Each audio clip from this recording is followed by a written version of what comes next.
დღეს მინდა რომ დაგათვალიერებინოთ ჩემი წიგნები. სულ 10 წიგნი მაქვს, რაც არ არის ნამდვილად ბევრი, მაგრამ რა თქმა უნდა ეს რაოდენობა გაიზრდება, რადგან როგორც წინა ვიდეოებში გიყვებოდით, აქ არის ძალიან კარგი წიგნის მაღაზიები და იყიდება ულამაზესი და უმაღლესი ხარისხის წიგნები. და მეც რა თქმა უნდა ცდუნებას ვერ გავუძლებ. ძალიან მიყვარს წიგნების ყიდვა და მე მგონი სამყარო შეთანხმდა, რომ ეს არის კიდევ ცალკე ჰობი. გულწრფელად არ მჯერა, რომ არსებობს ადამიანი, რომელიც რო დაასრულებს ყველა წიგნს, რაც სახლში აქვს, ხოლო ამის შემდეგ ყიდულობს ახალს. არ მგონია. ამ წიგნებიდან რამდენიმეზე უკვე შეყვარებული ვარ. ზოგიერთი ჯერ არ წამიკითხავს, მაგრამ მაინც შეყვარებული ვარ, იმიტომ რომ არის ულამაზესი. და ამ წიგნებში ერთი არის ჰარი პოტერის ყველაზე ლამაზი და ყველაზე საოცარი გამოცემა. თამამად ვამბობ ამას. ამ წიგნს ბოლოსთვის შემოვიტოვებ და გემრიელად დაგათვალიერებინებთ. ასევე გადავწყვიტე, რომ რა წიგნებსაც აქ განახებთ, შემდეგ ერთად გადავამოწმოთ და ვნახოთ რა შეფასება აქვს Goodreads-ზე. მე Goodreads-საც ვიყენებ და Fable-ის გამოყენება დავიწყე ამ წელს. ორივე პლატფორმა არის შექმნილი იმისთვის, რომ ნახოთ წიგნის შეფასებები. თქვენ თვითონაც რა თქმა უნდა შეგეძლიათ რომ დაუწეროთ შეფასება და ასევე მონიშნოთ თუ რა წიგნები წაიკითხეთ, რომელს კითხულობთ, რომლის წაკითხვა გინდათ. შეგეძლიათ ნახოთ ასევე თქვენი მეგობრები რას კითხულობენ და ასევე აქ აზიარებენ საინტერესო პოსტებს წიგნების შესახებ. მე მგონი Fable უფრო მრავალფეროვანია, მაგრამ ეს წელი ორივეს გამოვიყენებ და წლის ბოლოს უკვე შევაფასებ რომელი ჯობია.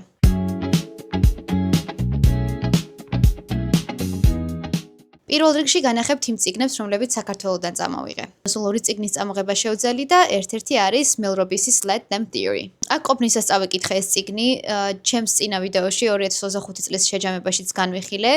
ძალიან მომეწონა, ზოგადად Mel Robbins-ის წერის სტილი მომწონს. ამ წიგნის გარდა Mel Robbins-ის 5 Second Rule მაქვს წაკითხული და ასევე ვაპირებ ამ წელს მისი მესამე წიგნის წაკითხვას, რომელიც არის High Five Habits. ეს წიგნები არის self-help-ის ჟანრში და პირადად მე ძალიან მიყვარს ეს ჟანრი და ვფიქრობ, რომ Mel Robbins-ი საინტერესო საკითხებს ეხება. მე თვითონ ამ წიგნს დავუწერე 5 ვარსკვლავი. ძალიან მომეწონა. მოდით ახლა გადავამოწმოთ როგორი შეფასება აქვს Goodreads-ზე. 4.03. შვენიერი შეფასებაა ჩემი აზრით, ზოგადად 4 ვარსკვლავი ძალიან კარგია. მეც 4 ვარსკვლავს ვუწერ იმ წიგნებს, რომლებიც ძალიან მომწონს და 5-ს ვუწერ ხოლმე აი განსაკუთრებით რაც მომეწონება და აი უზომოდ დაბეჭდილებას რაც დატოვებს. ჩემთვის ეს წიგნი ესეთი იყო. კიდევ ერთხელ თუ არ წაგიკითხავთ, გირჩევთ. მეორე წიგნი, რომელიც საქართველოდან წამოვიღე და კიდევ კარგი რომ ეს წიგნი წამოვიღე, იმიტომ რომ ეს იყო საუკეთესო არჩევანი, ეს არის ჭაბუა ამირეჯიბის დადა თუთაშხია. ეს წიგნი ოფიციალურად მიყვარს. იანვარში წავიკითხე დადა თუთაშხია. პატარა განხილვას მიდევს, შეგეძლიათ ჩემს ვიდეოებში ნახოთ. დაუვიწყარი პერსონაჟები ყავს, თვითონ ისტორიაც არის უზომოდ შთამბეჭდავი. აი პატარ-პატარა ამბებს ყვება ავტორი და თითოეული მათგანი არის უბრალოდ დაუვიწყარი. პირველად მომინდა რომ წიგნში მომენიშნა პატარ-პატარა მონაკვეთები, მოვინიშნე საინტერესო ფრაზები, რომელიც არ იყო ნამდვილად 1 და 2 და ასევე რაღაც გადამწყვეტი მონაკვეთები, რომ სიუჟეტს თუ მომინდება რომ უცბად თვალი გადავავლო, მარტივად გავიხსენო. სამწუხაროდ თან ჩემი მეხსიერება ვერ არის ისეთი, რომ ერთხელ რომ წავიკითხავ რაღაცას ყველაფერი მახსოვდეს, მაგრამ ვიცნობ ადამიანებს, ვინც ერთხელ კითხულობენ და სულ ახსოვთ. ყველა დეტალი, ყველა სახელი, ყველაფერი. და რეალურად ეს კარგი გამოსავალია მაგ კუთხით, რომ თუ რაღაც მომინდება, მარტივად ვნახავ. მოკლედ ძალიან კარგი ვქენი, რომ ეს წიგნი წამოვიღე. მე რა თქმა უნდა დავუწერე 5 ვარსკვლავი და მოდი ახლა ვნახოთ რა შეფასება აქვს Goodreads-ზე. და ეს შეფასება არის 4.59 ვარსკვლავი, რაც მართლა ძალიან კარგია და ნამდვილად ამაზე ნაკლებს დადა თუთაშხია არ იმსახურებს მეც თუ არა. ჩამოსვლიდან დაახლოებით 1 თვეში იყო ჩემი დაბადების დღე და ჩემს თაროს შემოემატა 3 წიგნი. პირველი რაც მინდა რომ გაგიზიაროთ არის Emily Henry's Happy Place. ჯერ ეს წიგნი არ წამიკითხავს. რამდენიმე დღეში მივდივარ კუნძულზე სამოგზაუროდ და გადავწყვიტე რომ იქ წავიკითხო ეს წიგნი, იმიტომ რომ ნამდვილად მოუხდება იქაურ გარემოს. რაც შეეხება შინაარსს, მოდი ერთად წავიკითხოთ. ეს წიგნი არის ჰარიეტ და ვინზე, რომლებიც ითვლებოდნენ იდეალურ წყვილად, თუმცა რეალურად ისინი 5 თვის წინ დაშორდნენ ერთმანეთს, მაგრამ მათი საუკეთესო მეგობრებისთვის ეს ინფორმაცია არ უთქვამთ. და ყველანი ერთად მიდიან დასასვენებლად კოტეჯში, სადაც ერთ ოთახში უწევთ ყოფნა მოკლედ ამ წყვილს. და გეგმა ის არის, რომ ეს ერთი კვირა მოკლედ არ შეიმჩნიო, რომ სინამდვილეში დაშორებულები არიან. ჩემთვის საინტერესო ჟღერს თან ახლა სანაპიროზე და კუნძულზე რაც მომინდება არის ეს Happy Place. ეს წიგნი მაჩუქეს ჩემო უსაყვარლესმა დაქალებმა და გაგიზიარებთ ასევე როგორი წარწერა გააკეთეს პირველ გვერდზე. ტიროდი ეს რო წავიკითხე. და მოდი ვნახოთ შეფასება Goodreads-ზე. 3.94 ვარსკვლავი. ნამდვილად არ არის სუდი შეფასება, მეც რომ წავიკითხავ, აუცილებლად გაგიზიარებთ ჩემს დაბეჭდილებას. შემდეგი წიგნი არის Zulfa Katū's As Long as the Lemon Trees Grow. ულამაზესი ყდა აქვს ამ წიგნს, უზომოდ მომეწონა რომ დავინახე. ავტორს კარგად არ ვიცნობ, როგორც მოვიცი არის სირიაში დაბადებული კანადელი მწერალი და როგორც ვიცი, ეს წიგნი სირიის ომის ფონზეა დაწერილი და კარგად იგრძნობა ავტორის კულტურული ფესვები. ერთი ვიდეო შემხვდა ამ წიგნზე, ერთი ქალი იმდენად ემოციურად გვითხოვდა რომ წაგვეკითხა ეს წიგნი, რომ ეგრევე მოვინიშნე და აუცილებლად წავიკითხავ. ნახოთ შეფასება. 4.45. კარგ შეფასებას ველოდი, მაგრამ 4.45 მართლა ძალიან მაღალია და დავინტრიგდი. მიგონი უფრო მალე წავიკითხავ, ვიდრე გეკმავდი.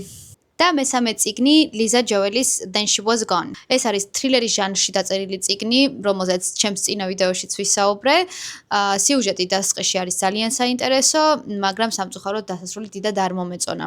ლიზას ბევრი სხვა წიგნიც აქვს დაწერილი და ერთ-ერთი მოვინიშნე, რომელსაც აქვს ძალიან კარგი შეფასება. ეს არის None of This Is True. ნახოთ იქნებ ის ჯობდეს ამ წიგნს. ამ წიგნს რაც შეეხება მე დავუწერე 3 ვარსკვლავი. ერთი დადებითი რაც შემიძლია ვთქვა, დასაწყისში სიუჟეტი არის მართლა ძალიან საინტერესო და ძალიან მარტივად წერს და უმარტივესად იკითხება და ხანდახან მე პირადად მჭირდება ხოლმე ცოტა რთულ ტექსტს ან რაღაც ძალიან დასაფიქრებელს რო წავიკითხავ, რომ აი მსუბუქად მიუყვე და ზედმეტი ფიქრი რაღაცზე არ დამჭირდეს. მოდი ვნახოთ შეფასება Goodreads-ზე. 4.04. საინტერესოა ნამდვილად და რა თქმა უნდა თუ დაგაინტერესებთ უნდა წაიკითხოთ, არ ვთვლი რომ მე თუ არ მომეწონა ან ზოგადად ვიღაცას რაღაც თუ არ მოწონს, ეს არ ნიშნავს რომ ცუდია. ძალიან უყვართ ზოგადად კრიტიკა იმაზე რომ აი ამას ნუ კითხულობთ, ის არ წაიკითხოთ, ამას რა გაკითხებთ და ასე შემდეგ. ბევრი მსგავსი ფრაზა მსმენია, მაგრამ პირადად მე ვთვლი რომ ვისაც რა გაგიხარდებათ, ის უნდა წაიკითხოთ და თუნდაც მე რო ვიტყვი რომ პირადად მე არ მომეწონა რაღაც, ეს არ ნიშნავს რომ ცუდია. შეიძლება თქვენ ძალიანაც მოგეწონოთ, რატომაც არა. შემდეგი წიგნი არის Rhonda Byrne's Countdown to Riches. ამ წიგნის განხილვას მიდევს ჩემს გვერდზე, თუ დაგაინტერესებთ, შეგიძლიათ ნახოთ. ზოგადად Rhonda Byrne ჩემზე მოქმედებს ძალიან დადებითად. ანუ მისი ნებისმიერი წიგნის წაკითხვის შემდეგ ვარ ძალიან მოტივირებული და მგონია რომ ყველაფერს მივაღწევ და რა თქმა უნდა როცა self-help-ის ჟანრში ვკითხულობ ზუსტად ეს მჭირდება. ეს წიგნი შეეხება უშუალოდ ფინანსებს და არის ფულის მოზიდვაზე. აქ არის მოცემული 21 დღიანი პრაქტიკა, რომელიც დაგეხმარებათ იმაში, რომ თქვენი ტვინი მაქსიმალურად გადართოთ ფულის მოზიდვისკენ. მე პირადად ძალიან მჯერა, რომ რასაც ვუმეორებ საკუთარ თავს, საბოლოოდ იმას ვიზიდავთ და ამის ძალიან ბევრი მტკიცებულება მაქვს საკუთარი გამოცდილებიდან. საინტერესო წიგნი იყო, დავუწერე 3.5 ვარსკვლავი და ერთადერთი რატომაც არ დავუწერე მეტი არის ის, რომ რაღაც პრაქტიკები მეორდებოდა მისი წინა წიგნიდან The Magic, რომელიც ასევე წინა ვიდეოში ვახსენე და სიახლე აღარ იყო ჩემთვის. აბა ვნახოთ ამჯერად მაინც თუ მეთანხმება ხალხი. და Goodreads-ზე ამ წიგნს აქვს 4.2 ვარსკვლავი. ძალიან კარგი შეფასება აქვს და მიხარია. პირადად მეც უფრო მაღალ ქულას დავუწერდი წინა წიგნში, რომ არ ყოფილიყო იგივე პრაქტიკები. შემდეგი წიგნი რაც უნდა განახოთ, ამ წიგნს ველოდებოდი მთელი სულით და გულით. Zen-Lin Yu's Alchemist. ანუ უბრალოდ შეხედეთ. ეს არის ალბათ ერთ-ერთი ყველაზე ლამაზი წიგნი რაც მაქვს.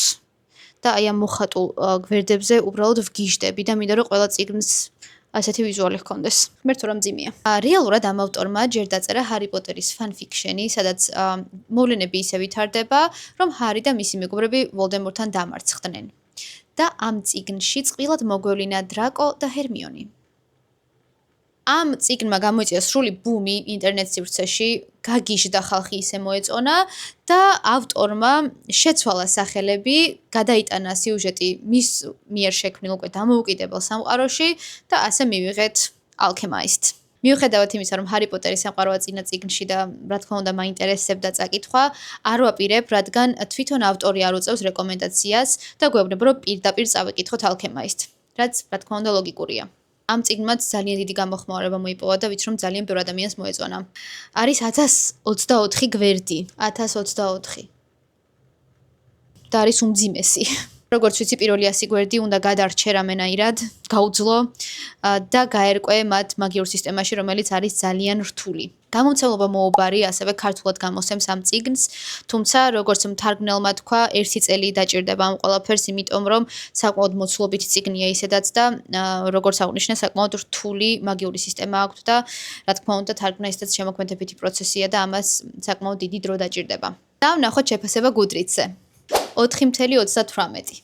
ძალიან მიხარია, რომ ასეთი კარგი შეფასება აქვს და 1 სული მაქვს, რომ ამ სილამაზეს შევეჭიდო.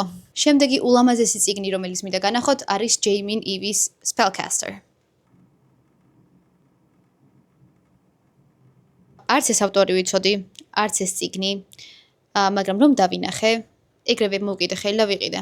ვინ გამამტყუნებთ და ვინ მეტყვის, რომ არ უნდა მეყიდა ეს სილამაზე. მართლა ეგ არის რეალურად ამ წიგნის ყიდვის ისტორია, რომ დავინახე, იმდენად მომეწონა და ისე გავგიჟდი, მეთქი რა ლამაზია, რომ ვერ შევიკავე თავი და ეგრევე ვიყიდე. და სხვათა შორის ზუსტად ახლო ვკითხულობ ამ წიგნს. მოკლედ აქ გადავდივართ მაგიურ კოლეჯში, გვყავს ჯადოქრები, გვაქვს enemies to lovers, არის თავდასხმები, ურჩხულები და ასე შემდეგ. არ არის ისეთი ღრმა სამყარო და პერსონაჟები, რომ გაოცდეთ, მაგრამ კარგი გასართობი წიგნია. აი, ძილის წინ საკუთარ თავს ვატყუებ ხოლმე, რომ ერთ თავსაც წავიკითხავ და დავიძინებ და მერე ვკითხულობ 5-ს. ძალიან კარგად იკითხება. მაინტერესებს როგორ დასრულდება და რა თქმა უნდა, შემდეგ გადავწყვეტ უკვე რამდენად კარგი იყო ეს წიგნი. ამ ეტაპზე სადღაც 3-დან 4-მდეა. გააჩნია რა მოხდება ბოლოს, იმიტომ რომ რაღაც კარგ მოვლენებს ველოდები. და მოდი ნახოთ Goodreads-ი. 3.83. მე მგონი ზუსტად ის არის, რასაც ველოდი. როგორც აღნიშნე, არ არის რაღაც გრანდიოზული წიგნი, მაგრამ აი რომანტიზმის ჟანრში რაღაც ისეთი მსუბუქი საკითხავი თუ მოგინებათ, ფიქრობ რომ ღირს. შემდეგი 2 წიგნი, რომელიც უნდა განახოთ, ვუყიდე ჩემს ქმარს ახალწელს. პირველი არის Dominic Haley's The Entrepreneur's Guide to the Book of Five Rings. ვიზუალურად ძალიან მომწონს ეს წიგნი და რაც ყველაზე მთავარია, შინაარსმა დამაინტერესა და ვფიქრობ, რომ მოეწონება. ძალიან საინტერესოა ეს წიგნი, რადგან ავტორს გადმოაქვს სამურაების ფილოსოფია თანამედროვე ბიზნესში და გვაძლევს პრაქტიკულ მაგალითებს იმის, თუ როგორ უნდა გამოვიყენოთ ეს ფილოსოფია და როგორი უნდა იყოს ჩვენი აზროვნება იმისთვის, რომ წარმატებას მივაღწიოთ ბიზნესში. ვფიქრობ, რომ მოეწონება. და შემდეგი წიგნი არის Timeless Tales of Gods and Heroes. ბერძნული მითოლოგია, მეგობრებო. ბერძნული მითოლოგია ძალიან აინტერესებს ჩემს ქმარს და საკმაოდ ბევრი წიგნი გვაქვს ნაყიდი ამ თემაზე, მაგრამ ეს წიგნი რომ ავიღე და გადავშალე, ისეთი კარგი ხარისხია და ისეთი კარგი ილუსტრაციები იყო, რომ ეგრევე გადავწყვიტე ყიდვა. ვფიქრობ, დაამშვენებს ჩვენს კოლექციას. და მოდით დავათვალიეროთ ილუსტრაციები.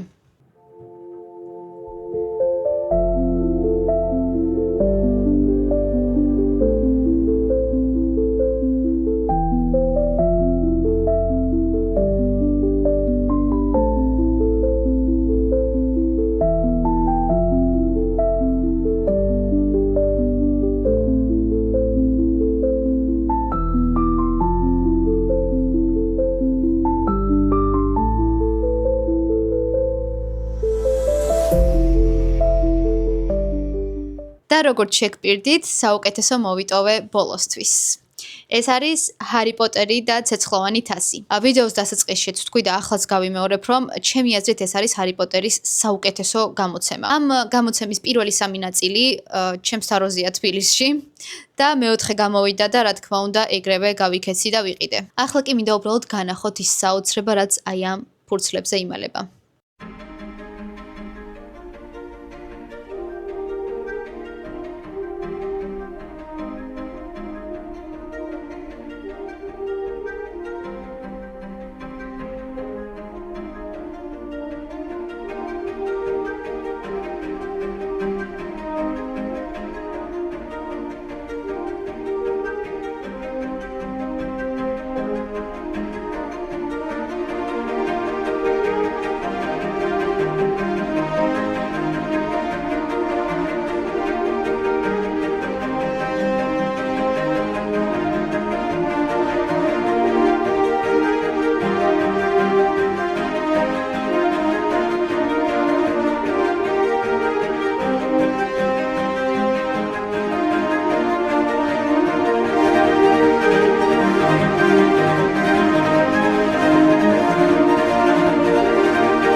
ჯერჯერობით ჩემი ბიბლიოთეკა ასე გამოიყურება, მაგრამ ძალიან მალე ამ წიგნების ნაწილს გავაგზავნით თბილისში, რაც ნიშნავს იმას, რომ მე თაროზე ადგილი გამომითავისუფლდება და ვიყიდი ახალ წიგნებს. ერთი სული მაქვს.